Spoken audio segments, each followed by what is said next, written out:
Do you know how important guitar maintenance is?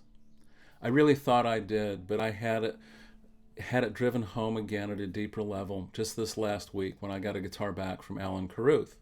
Alan built this guitar about 20 years ago for me, and while I've taken really good care of things, making sure that the humidity has been maintained, I'm good with a truss rod, I can make those kinds of adjustments. Um, and I have had it looked at by a luthier, but come to find out, it's been almost 2 or 3 years since Kevin Chubbuck looked at this guitar, and I've been playing it a lot.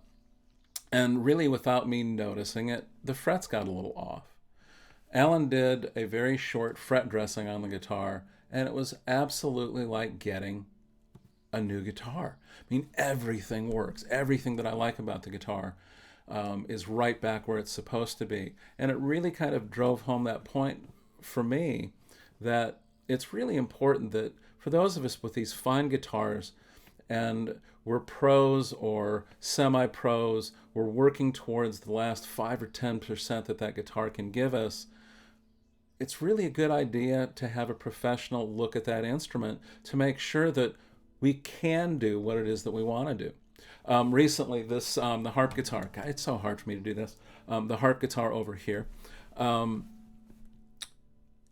when a guitar is new, very often as it settles in, the action will come up, and I hadn't noticed, I hadn't measured, I had not done anything with this guitar over the first 5 or 6 months that I got it, and I realized at one point that the action was extraordinarily high.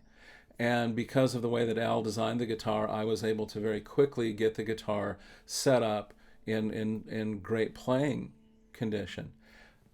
Now, with both of these instruments, my behavior towards them changed.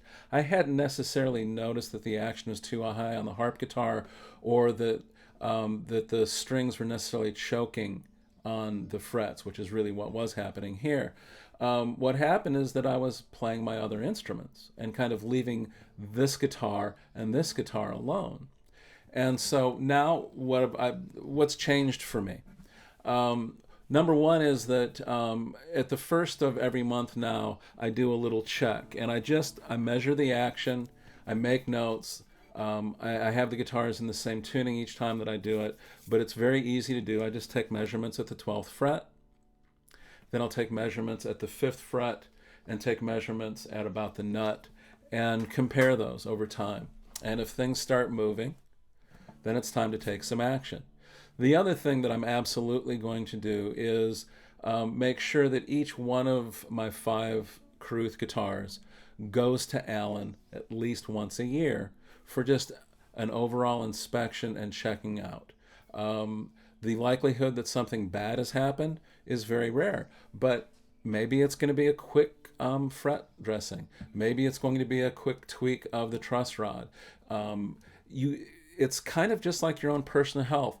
If you catch these things before they become a big deal, you're going to save yourself a lot of time, tremendous amount of money, and possibly even some heartache, right? Because we love these things. I mean, I hugged this guitar yesterday. No shit. Hug. Full on body hug. I love this guitar. So why wouldn't I want to take care of it like that? I hope you enjoy these vlogs. Support me, buy some of my music, buy some of my tablature, come to one of my shows. I'm going to be out on the road in June in Colorado, Minnesota, and Wisconsin. So visit my website. You'll get some details there. Love you guys. Cheers.